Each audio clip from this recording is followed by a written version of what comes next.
Okay, let's go ahead and get started with tonight's Academy chat. So my name is Zach Dukowitz. I'm the Academy coordinator. I've been with the Academy for several years, and I am going to be your host tonight.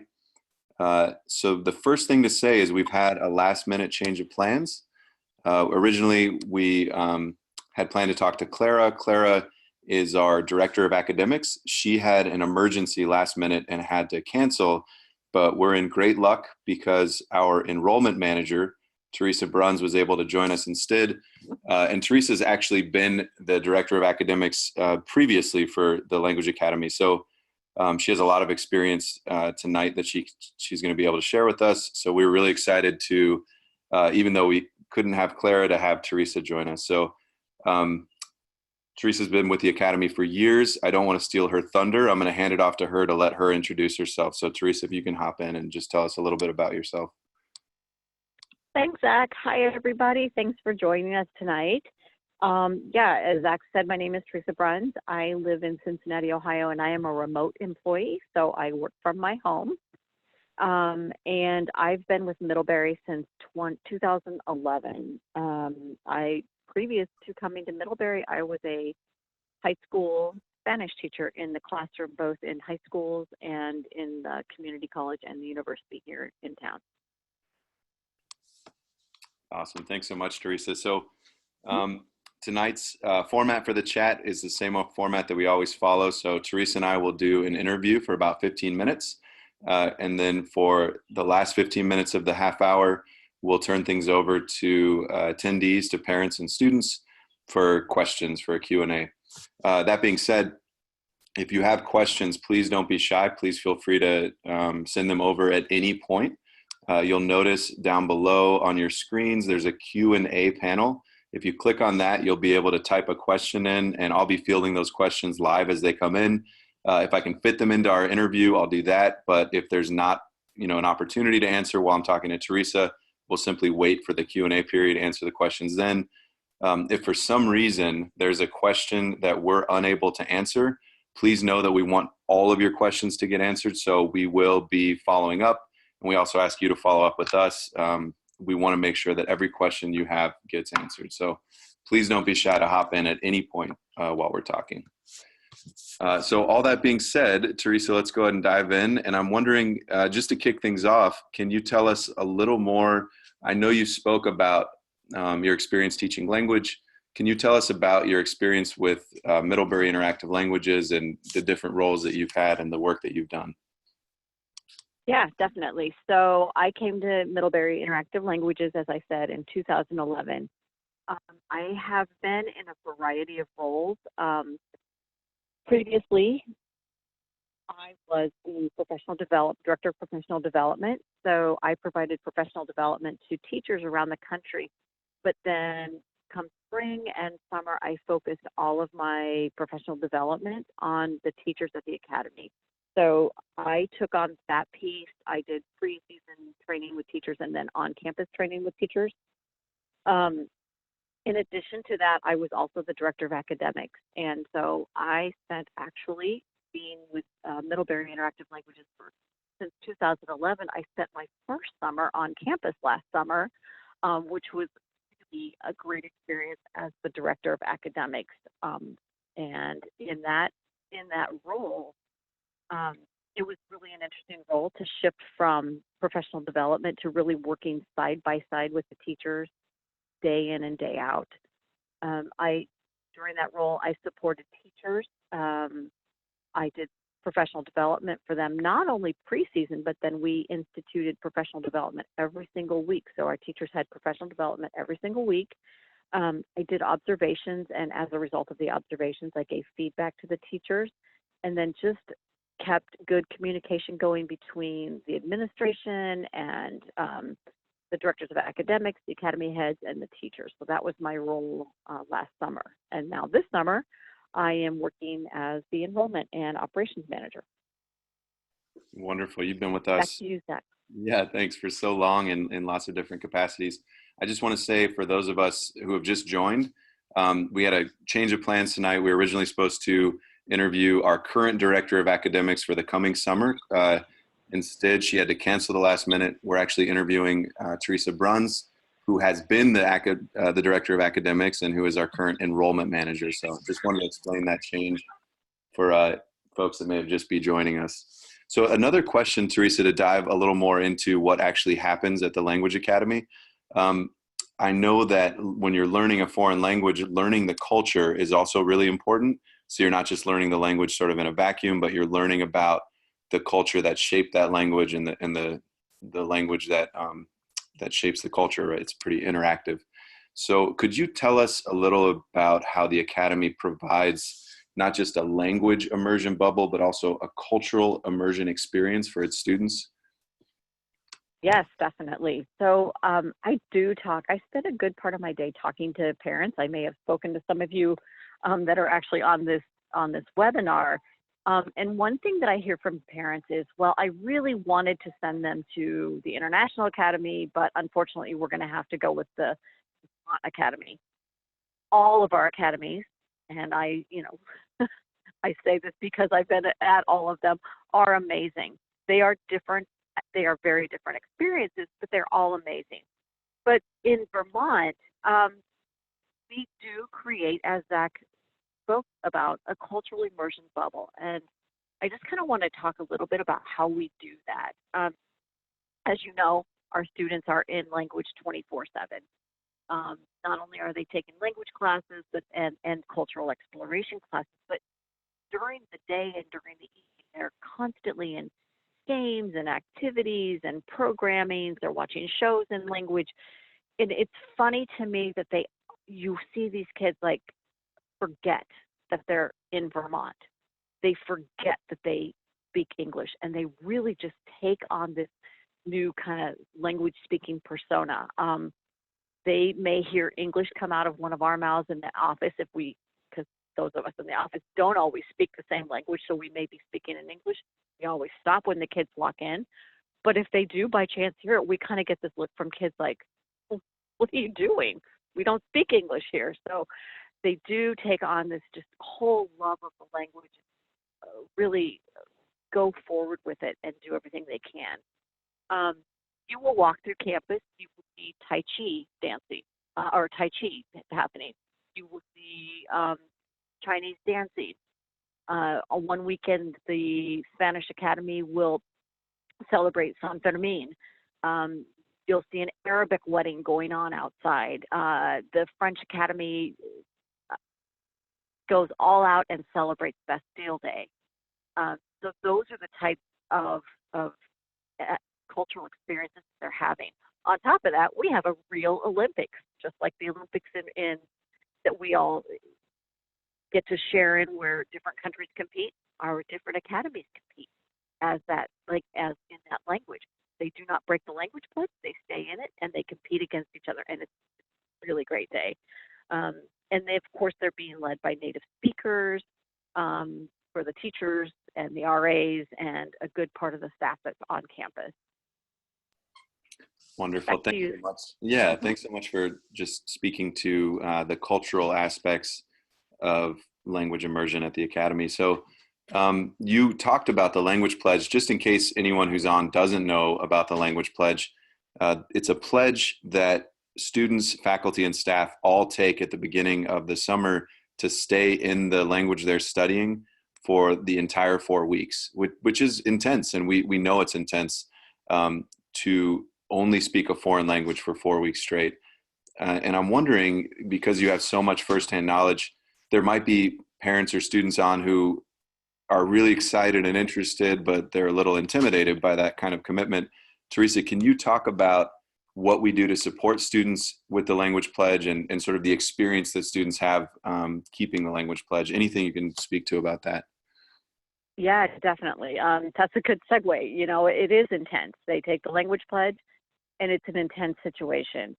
I do find that those students who come to campus with the expectation that they want to learn the language, they're not concerned about mistakes, they're not concerned about what they view as a lack of vocabulary, are the ones that just soar in our academies.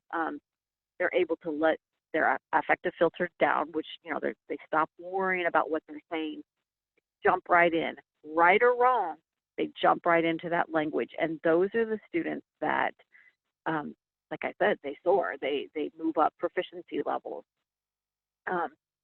But the other thing that I think is important to keep in mind is that our students go through a range of emotions. And my first summer on campus, I heard the staff talking about this. Oh, this is week 2. This is what we're going to view.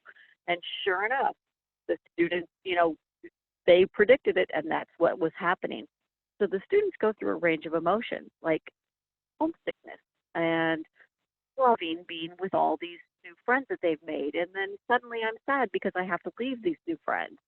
So they go through emotions that way, but they also go through a range of language abilities. And all of us that have learned a second language have felt this. There are days where we feel like we can say anything in that second language. And there are days where we can't find the right words to even say a simple sentence. Students are going to go through that as well. And the really great thing about that is that when they're kind of down and they're feeling like they're not really able to speak very well, it's really when their brain is taking all the information that they've had, 24/7 at the academy, and it's synthesizing it. They may go through a couple, few days of down where they think they can't even speak the language, and then the next day they're talking like a native speaker. So as parents, you're going to hear that. You're going to hear these up days and you're going to hear these down days. Totally natural, totally expected in a language learning situation. And so my experience and my advice for parents is to, be empathetic, listen, and understand, and then just turn around and encourage them. Because they do go through a range of emotions, and it is intense. And all of the students that finish at the end find that they've made great strides in language, and they've done something that they think they could do, and they have a new. Yeah. Go ahead, Zach. I'm done. I could go on and on about this in case you hadn't noticed. I know it's a favorite topic, and so we're starting to get some questions, which is great. Please feel free, those who are listening in. Don't be shy to type a question into the Q&A pane or the chat pane too. We've just got a few in both places. So, Theresa, I'm going to throw some questions at you. One is, does a student need to be to fully know the language to go to one of our study abroad sites? Absolutely not. Not at our domestic academy. No, we have everything from brand new beginners all the way up to level 4, and we welcome all of them. And for, like, if a student wanted to go to one of our Spain sites or our France site? They do need to have, so for any of our international academies, they do have to have 1 year of formal language instruction. Parents have come to me and said they haven't necessarily had formal language instruction, but I've taught them from the time they were, from the time they were born. I can talk to parents about that individually, but we do require a year of formal language instruction. Okay, great. But absolutely not necessary to be fluent already, right? Really, the goal is you have some foundation, but you still might have quite a bit to learn. Is that right? Absolutely. We are going to start you out in our level 2 there, and level 2 is, those kids who are still, they've had enough instruction to know the language, but maybe they aren't speaking, maybe they can't get past the greetings and physical description, and that's great. We will take them way past that. Great. Thank you so much. And so another question related to proficiency and sort of the level of language knowledge that students have when entering. We have someone asking, given that students are going to arrive with different levels of proficiency, how do we manage proficiency in and out of the classroom so that everyone can be learning at a pace that works for them and sort of the place that they're at as they start? Yeah, that's a great question. So your students will all come in with a different level of proficiency, and day 1 we give them an assessment. It's called the Apple assessment. If anybody's interested, you can look this up, AAPPL. and it's connected with ACTFL, which is ACTFL, our foreign language association. That will, excuse me, that will give us scores in how they do in all of the modes, and so we'll know how they do in reading, writing, speaking, and listening. And we will take those scores and we'll come up with a composite score, and we will place them only according to their proficiency level. So their language classes be proficiency level. Now, their cultural classes are mixed because they get to choose what they're most interested in for their cultural classes. But what the best part about that, and actually evening activities and everything else where they're all together in proficiency levels, is like normal life. Like, you know, we talk to babies, we talk to 2-year-olds, we talk to second graders, we talk to adults, right? So we learn how to talk in all of those different age groups, and that's exactly, students are going to be learning from each other outside of the classroom and outside of the cultural classes. Wonderful. Thank you so much. And we had another question come in, just what the student to teacher ratio is while students are at the academy, either domestic or abroad. Yep. 12 to 1, I believe it is. And I may have to come back and check that, but I believe it's 12 to 1.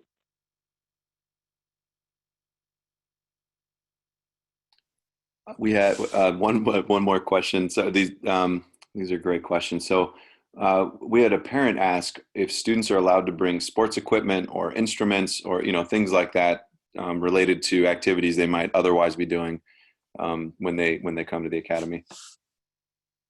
Yeah. So that again, a good question.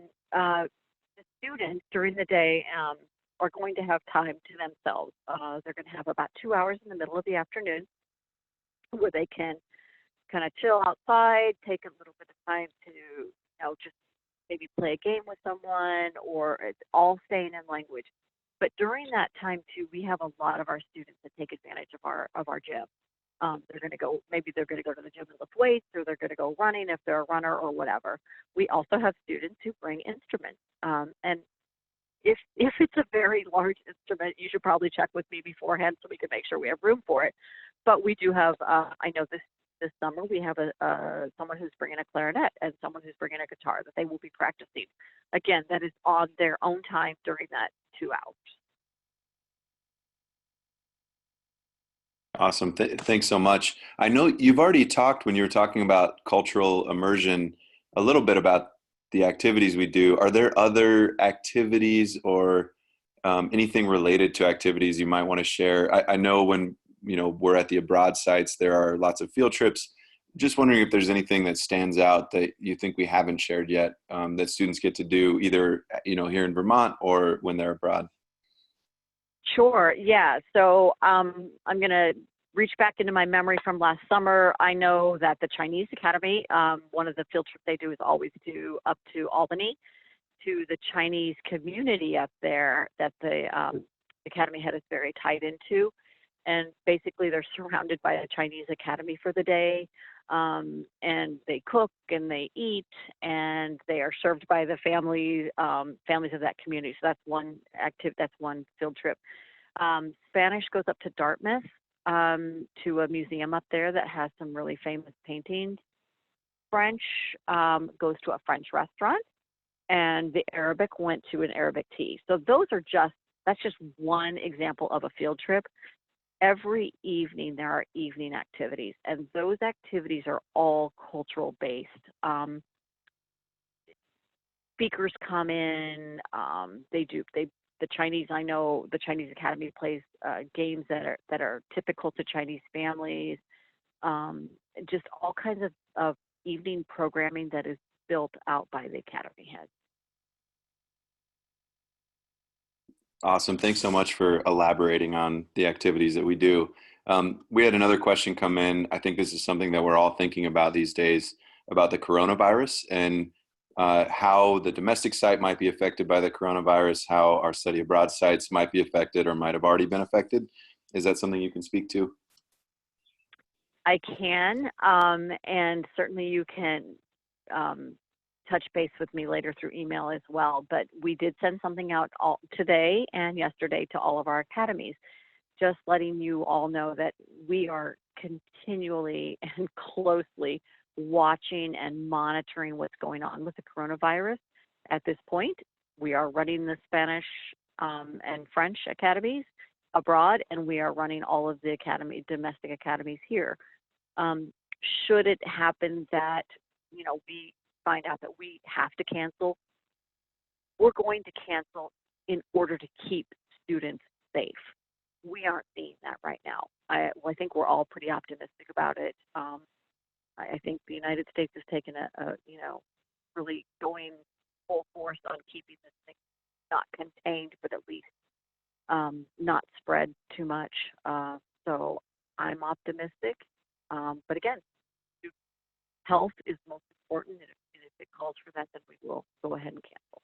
But we don't foresee it. Thanks so much, Theresa. Yeah, and I know it's something that obviously we're all thinking about right now. I have one sort of fun question for you, a little out of left field, or well, you might have a lot of answers, but I'm wondering Okay. what one of your favorite part of the 4 weeks is when we're doing the academy. Do you have a favorite part, or I'll let you have two or three if there's more than one. Okay. Thanks. I was last summer completely 100% blown away by how serious students take the language pledge. And as a language teacher, I taught in high school, and I didn't see this in high school, right? But to walk around campus and watch students staying in language, having conversations, and there's nobody around them saying, you need to speak the language, right? They're doing it because they've taken it and they've taken it seriously. So that to me was so heartwarming and exciting, and it blew me away as a language teacher. I think my other favorite day was the Olympics. Watching these students compete with one another and not breaking the language pledge. I mean, they stayed in language. The Spanish, competed against the French, the German against the Arabic, et cetera, et cetera. And to watch that kind of communication that was happening was amazing. Thank you so much. And this is sort of a related question, but why do you think, obviously you've really spent your professional life working in language learning in very various roles, but why do you think learning another language is important? Well, I learned Spanish because my brother told me it was language to learn. That is not true. But I started this path because I thought I just needed to get this credit. And I found that I had a gift. I have a gift for language. And probably all of your children do as well. But what was amazing to me is to learn that I could actually communicate with other cultures and other languages. And that's what kept it. To be able to hang out at the Hispanic house, we called it back then, the Hispanic house, and just talk to all different from all different Spanish-speaking countries, kept me going. And then a few years ago, my husband and I took a trip to Peru, and we hiked Machu Picchu. And who we met there really inspired us. Were students that were from Europe that were taking a gap year, and they were spending that gap year doing service. So they went down to South America and they just did service. The end of their trip was to hike Machu Picchu. And so years after becoming a Spanish teacher, my husband and I really got into service. And I currently, in my free time, which is not a lot right at this moment, work with Spanish speakers doing service. So I feel like that's another world that's opened up to me. Thanks so much. Yeah, I mean, I've also studied Spanish, and it's sort of a lifelong pursuit and practice, and can echo what you said, that it just opens up worlds to study another language and be able to communicate with people that you couldn't otherwise, and it's very powerful. We had one last question come in. We have someone asking whether students who are studying different languages are allowed to interact with each other at any point, during the domestic academy, and or whether they're sort of stayed siloed in the language groups that they're studying. They do not interact with one another except for the Olympics. And the reason for that is the language pledge. We don't want them to break that down, right? And the only language that they can speak to one another at that point would be English. So no, they do stay sort of siloed. We all eat in the cafeteria together, but we have Spanish tables, French tables, Arabic tables, Chinese tables, German tables, and we keep them in their academy. Which makes sense. I mean, it's hard enough to try to keep the pledge with, but Exactly. So we have someone asking about how we group students within their language. So the question is about assessments, and really it's I think about the application process, because we assess student language abilities as part of the application process, correct? Yes, correct. So can you speak a little bit? So the question is, I'll just read it to you. I think I read somewhere that roommates are assigned based on age and language proficiency.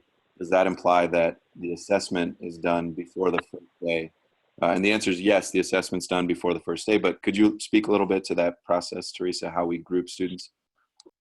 Yeah, sure. So actually, there's a couple ways when they go through the process of filling out all the forms. There's a form that asks residential living, or I can't remember what the name of the form is, but they ask students all kinds of questions. Do you have siblings? You know, do you stay up late? Do you go to bed early? Do you like to have music on at night? Do you prefer a quiet room? All kinds of things. So we start with that. And we do try to group by age, because our RAs are in charge of living groups, and they tend to be of similar age. So we're going to go on preferences and age. Now, students are going to also fill out another form that's going to ask about their language ability. What language do you study? How long have you studied it? You're in class, do you speak mostly English, Spanish, or sorry, as a second language?